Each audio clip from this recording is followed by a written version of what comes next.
Ahsoka, episode 2, titled Part 2, Toy and Trouble, and this episode is a hell of a lot better than episode 1. I mean, it was a very smart thing for Disney to do, which was put the first 2 episodes on the same night.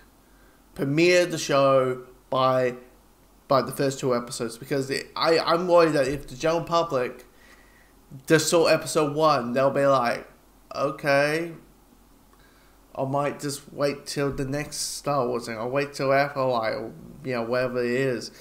But then episode 2 comes along, and it gives you all that things that you want. You want good character development with Servant, who was what my understanding is. She was a Mandalorian.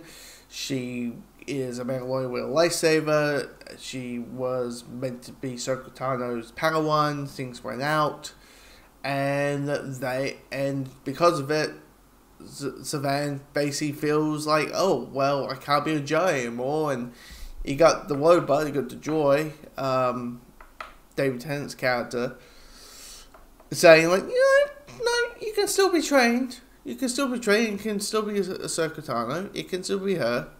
Don't worry. Maybe you should begin again. It's basically, why did we fall? So we learn to pick ourselves up. Pretty much that. That's where, I mean, the highlights are those moments where she's kind of finding her true self, and finding, the person that she felt was lost is now actually still around, and now she's kind of the character, I guess, what she was in the animated show, what she was in Rebels and all that. I'm like, okay, cool. And the action's there. The action's really, really put together. I mean, here's the thing. So far, I told a character, Ahsoka, she kind of is just there at this point.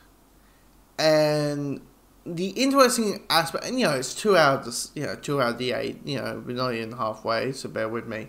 But that's his point. It just feels like she's literally there, and just there so we have action sequences.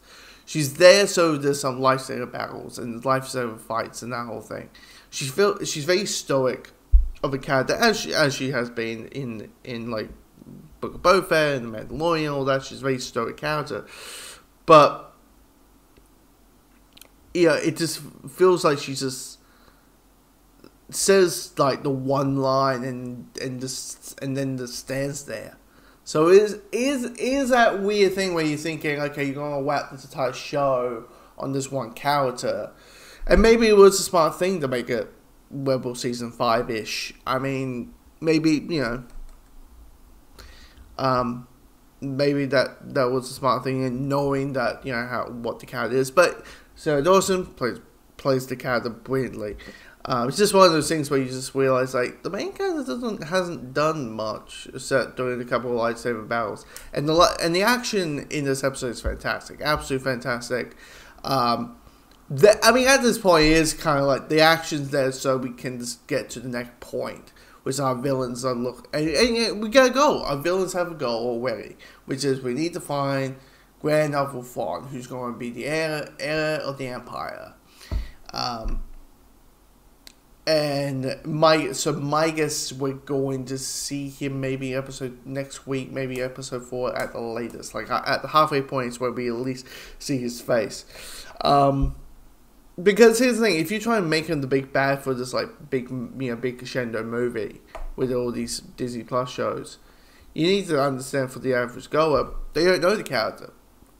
So you need to make him this fretting being, and make him like he's what my understanding with Thrawn is he's smart.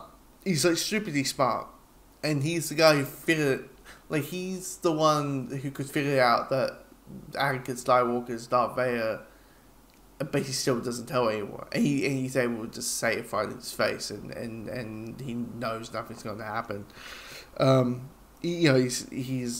He's all about the brains. He's never, he's not one of those born type of characters. So it'll be interesting how how you make him the big joke. Because naturally, what you think of, how does a Star Wars movie or a Star Wars show end? Big lightsaber battle. Well, can you redo that with one? No, you can't. So,